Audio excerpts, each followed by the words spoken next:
think to my own prize giving in this very hall almost 20 years ago. How did I feel knowing that I was about to embark on the start of my adult life? Well, I was very scared. My life up until university was what I would have called pretty sheltered. I grew up in Marlow at a time when it was still very villagey. Now you could probably call it a town, but at the time when I grew up it was still very villagey. I spent the majority of my time studying and playing hockey. As Mrs. Crowley mentioned, I was at Wycombe High from the middle of year 9, so I joined in 1994 and stayed until the end of sixth form, and I did A-levels in Spanish, history, politics and IT. I was shy, not very socially adept, and I knew very little about the real world. And you have to remember that this was a time when there was no social media, and even internet access was limited to one computer in the school library, and that had a dial-up connection. Do any of you know what a dial-up connection is? And even then, the internet access only came in when I was in year 12. If my 18-year-old self was to look back and see where I am now, she probably wouldn't believe that it was me. Now, I left school wanting to pursue a career in journalism, and all my decisions between GCSEs and graduating all focused on that one aim. So my A-level choices, the decision to take a gap year so that I could build up some work experience, the choice of my degree, the decision that in my spare time at university I was going to get more work experience. All of this was meant to lead into a job at a magazine, a newspaper, a television station, or a radio station. However, things didn't quite work out like that. And what I'd like to do this evening, rather than just stand here and reel off a list of the things that I've done since leaving school, I want to be a bit more three-dimensional. And what I'd like to do is I'd like to use my experiences to demonstrate to all of you that paths aren't necessarily set, nor is there necessarily a predetermined route to where you want to get to, nor is there necessarily a predetermined timescale for you to get to where you want to be. And also that the support that you build around you may be one of the most crucial things that you ever do. It's like Martin Luther King said, it's about taking that very first step, even if you can't see the whole staircase. Now, I went to Manchester University and I did a degree in European Studies and Spanish, mainly because I wanted to study lots of different subjects that I enjoyed, but I also wanted to hone these skills that I was going to need for this planned career in journalism. With that degree, I was able to study politics and history, but also Spanish and Dutch. I had a wonderful time in Manchester, and I also got to spend a year in Madrid teaching English. And in all of this time, I was also building up work experience within the media. So I was writing for the student newspaper, I was doing shows on university radio, I was taking part in mentor schemes, where at one point I even spent the day at the Granada studios up in Manchester, and I was learning all about television documentary production. I continued to play hockey throughout university. It was very much a case of I studied hard, but I also played hard. I became more streetwise. I went clubbing for the first time in my life. I had a part-time job in a modern and progressive theatre, and eventually I came out with a first-class degree. Now, I actually wanted to stay in Manchester after graduating, and I spent a year there doing temporary work whilst trying to look for a permanent job. And this was a great way of developing a wide range of skills, but also building on the experience that I'd already started to get during my gap year and whilst at university. I spent some time as a non-academic support worker for students with disabilities, providing services like note-taking, amanuensis, and personal care support.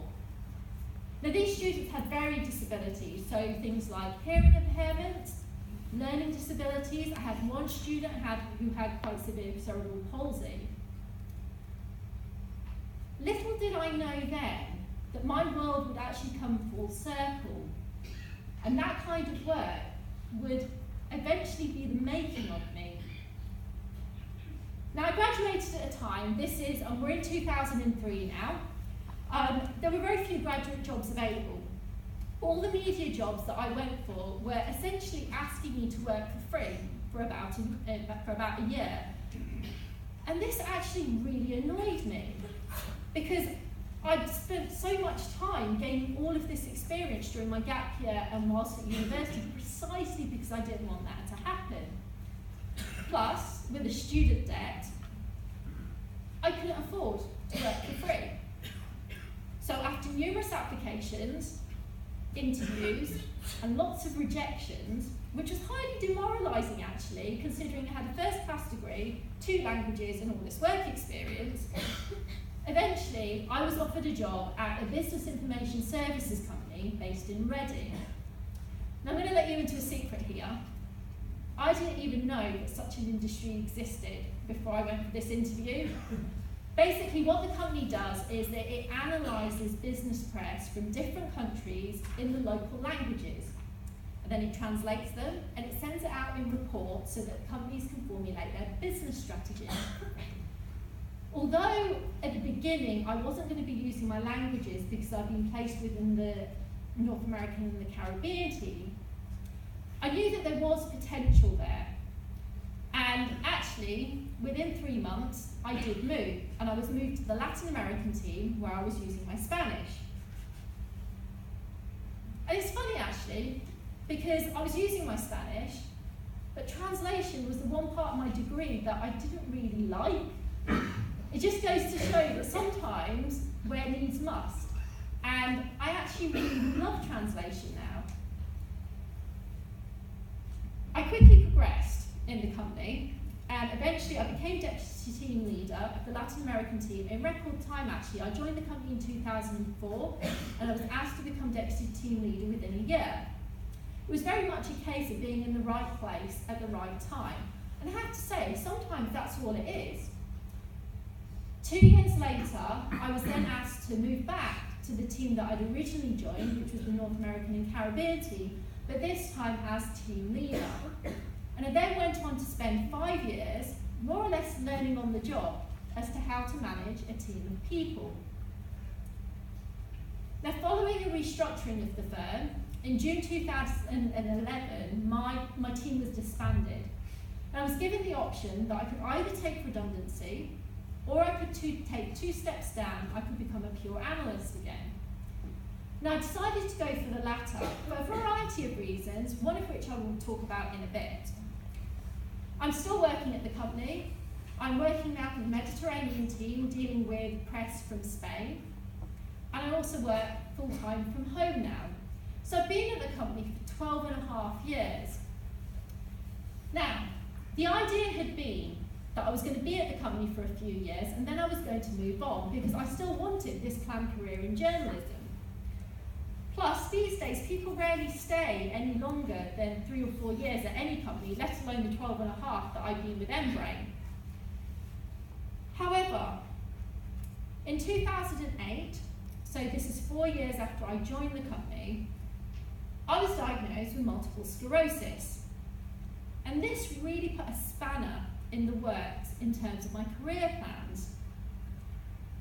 However, unbeknownst to me at that time, it's where my journey to become the person that I always wanted to be really began. Now, being diagnosed with MS was a complete bolt out of the blue. I was 28, was otherwise very healthy, still playing loads of hockey, and obviously working full time. I'd never contemplated that I'd ever be diagnosed with something that could very well mean I could wake up tomorrow and not have one of my bodily functions. So, for example, I could have limb paralysis, or I could have speech difficulties. Now, for those of you who don't know, MS is an autoimmune condition. This means the immune system becomes faulty and it starts to attack healthy tissue. In the case of MS, it attacks healthy tissue in the brain and the spinal cord, which means your nerve signals are disrupted. I have the relapsing remitting form of the disease, which means I have periods of attacks where I experience symptoms, and then I go into a so-called remission, where the symptoms either get better or they may disappear completely. Symptoms are unpredictable and wide-ranging. I've previously lost the strength in both my hands. I've completely lost the feeling down one side of my body. I've experienced muscle spasms and neuropathic pain. I've had sensory issues, such as permanent pins and needles. And I also have MS fatigue. Now, you never know when your next relapse is going to come. There is no way to predict it. Nor do you know how long it will last, how aggressive it's going to be, or what part of the body it's going to affect. So it's a very, very unpredictable condition to live with. Now, when life throws you a challenge, I really believe it's not about the challenge itself, it's about how you deal with it that shapes you as an individual. Myself and my family weren't given much guidance as to where to go to for extra support and help and information after I was diagnosed. And we spent a year on a very steep learning curve, trying to learn as much as we could about this condition. But it was this experience that set me on the path to making sure that others potentially would have an easier time with it.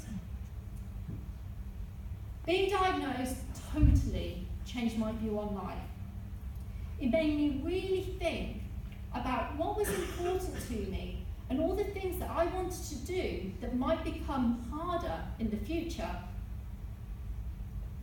But it shouldn't have to take a life-changing condition for that to happen.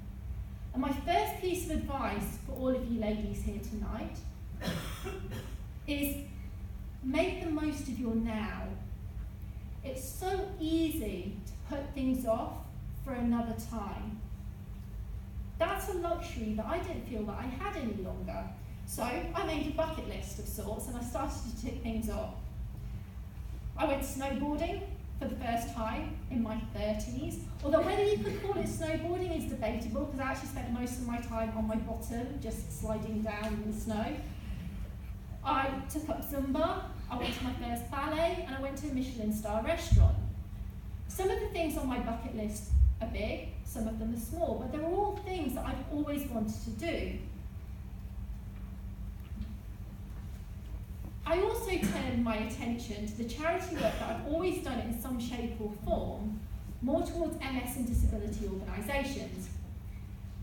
This has included becoming a patron and ambassador for several organisations, writing, which is great, because as I said, I'd always wanted to be a journalist, vlogging, reviewing research proposals, speaking at events to raise awareness, and campaigning, amongst many other things. Yes, I've won several awards for my work, and you don't do it for the awards, you do it because you want to help people. But yes, it's always nice when people recognise what you've done. So I was named MS Society Volunteer of the Year in 2013. I've also been recognised by Sue Ryder with their Southern Women of Achievement Award, and I also received the Precious Leadership Award this year. Through everything that I've done, I've discovered what I feel I was always meant to do in life. It's filled a void that I didn't even know was there. And it's enabled me to become that person who would be unrecognisable to my 18-year-old self. Now, why do I say unrecognisable? Why is that? Well, just the fact that I'm stood here in a room full of mostly strangers. I say mostly because some of my old teachers are here. And I'm talking in front of you all. That would have terrified the life out of me at 18. At school, I was so shy, I wouldn't even put my hand up in class when I knew the answer to a question. I'd dread having to give presentations, and I'd pray that the teachers wouldn't ask me to explain something in front of the whole class. Now, I give presentations to audiences of all sizes, with my biggest to date being to over 400 delegates at a healthcare professionals conference. I've spoken alongside Samantha Cameron at 10 Downing Street for a charity reception, and I frequently speak on the radio about issues related to MS, disability and chronic illness. So what's the difference now? Well, one difference is that I found my passion and purpose. It wasn't deliberate, I'm not going to pretend that it was, it just happened. But the important thing is that I recognised it and I've developed it. When you have a passion, you don't mind coming out of your comfort zone. You don't mind doing things that might scare you, because it's the passion that drives you forward. The world is in need of people who are passionate about what they do. Now, amongst you girls, if you've already found your passion, my next piece of advice tonight is nurture it. Make it part of who you are, because passion will be sure to create some of your finest moments. Now, it's possible to do things alone. I'm not going to say it's not, but it can be harder. And support for me has been key in getting to where I am. And I'm not just talking about mental and physical support because of my MS. I'm also talking about being able to learn from the people around you. I was out with a friend the other day. We'd not been out socially for a while. I don't get a huge amount of time to socialise these days. And he remarked that it was amazing to see the change in me. He's known me for years, and we'd gone to a birthday party where basically the only people I knew was this friend that I'd gone with and the birthday boy himself. I walked in to a room full of strangers, and he said you'd never have been able to tell. I struck up conversations with people that I didn't know. I made new friends, and I really enjoyed it. And I said to him, I've learnt it from my mum. My mum accompanies me to most things as my support partner because of my MS. And she's always had the confidence in a room full of strangers that I've always wished that I had. In the past, I'd walk into a room full of strangers and I'd go and stand by a wall or hide in the corner and hope that nobody noticed me. So I've observed my mum. I've listened to how she starts conversations. That's really, really important. Learn from the people who you admire. Surround yourself with people who you want to be like. Finally, I'd like to invite you all to step into worlds that you've never experienced before. I can't go home tonight without having mentioned Strictly Come Dancing. There are key moments that you know are going to change your life forever. My diagnosis with MS was obviously one, and Strictly Come Dancing was definitely another. So I was chosen as one of 6 people out of over 11,000 nominations to take part in the first ever People Strictly for Comic Relief on BBC One last year. It was a 4-part spin-off of Strictly Come Dancing, and I was paired with, a lot of you probably know him, Aliash Shkonianitz, to dance a jive in front of millions of television viewers, all in aid of charity. I was chosen because of my charity work. I was entering a world that was completely alien to anything I've ever known before. Now, I'm not going to lie, it was a complete dream come true. But it also challenged me, both mentally and physically. It pushed me to my limits, and I learned so much about myself and what I was capable of. Now, I'm not going to stand here and say to all of you, go out and be on a television show, but stepping into different worlds is also possible through other things. Through, for example, travelling. It's possible through doing voluntary work, where you may be meeting people or doing things which are outside of your normal work and social circles. It's possible through taking up a new hobby or learning something new. Soak up all these new experiences that you're going to have. But I'd also say, be aware of the effect that they might have on you, because that's one way that you'll be able to find your passion if you haven't already. Now, when people first find out that I have MS, one of the first reactions I get is, oh my gosh, I'm so sorry. And I say, you know what? Don't be. Some of the best and most important moments in my life have been because of my MS. I've had some amazing experiences because of my MS. And most importantly, I've met some of the most inspirational, strong, and wonderful people because of my MS.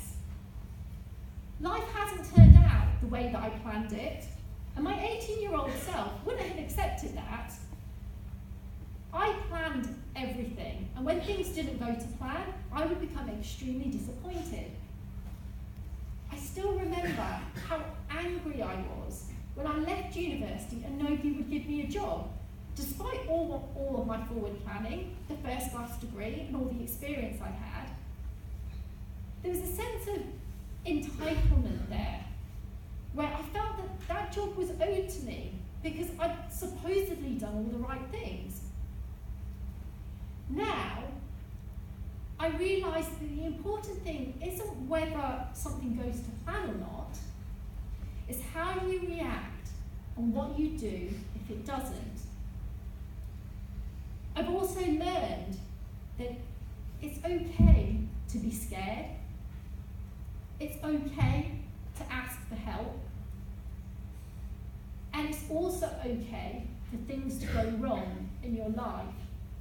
Because actually, that's often when you learn the most.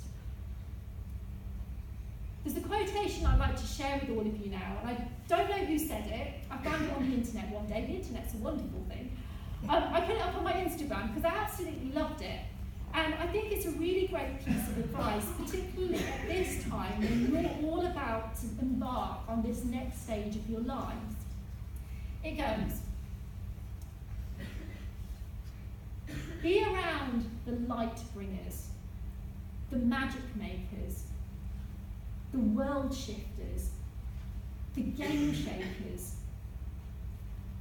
They challenge you, break you open, uplift and expand you. They don't let you play small with your life. These heartbeats are your people. These people are your tribe. So I urge you all to go out and find your tribes. Dream big and enjoy the journey that lies ahead with all its twists, turns, highs, lows, and occasional bumps in the road. Because you never know whether it's that bump that will make you fly. Now for me, that bump was being diagnosed with a life-changing condition. But I can say life-changing now with 2 hats on. It's like the hat fell off. I can say life-changing now with 2 hats on. Because it's actually changed my life in ways that I could never have imagined. Now before I go, I'd like to just say to all of you, if you'd like to come and talk to me afterwards, then please do. I wouldn't have had the courage to, at 18, if somebody had come to the school and given a presentation or a talk, I wouldn't have had the courage to go up and speak to them afterwards. One of the lasting memories that I have of my A-level politics class is of a girl called Sabah, who, much to the horror of Mrs. Pearce, who sat in the front row, we were at a politics conference in London, and Sabah chased Seb Coe down the road outside the Houses of Parliament just because she wanted to speak with him. And I thought then, despite the fact that Mrs. Pearce was absolutely horrified, I thought then, wow, I wish I had the courage to do that. So if you'd like to come and talk to me afterwards about anything that I've spoken about tonight, then just come and find me, even if it's you just want to know what goes on behind the scenes at Strictly. Now I'm going to leave you with something from the actor Tom Hiddleston, and I think it's really appropriate, probably for many of you going forward, but particularly for me and my story. He once said, "You never know what's around the corner. It could be everything, or it could be nothing. You keep putting one foot in front of the other, and then one day you look back and you've climbed a mountain." Thank you.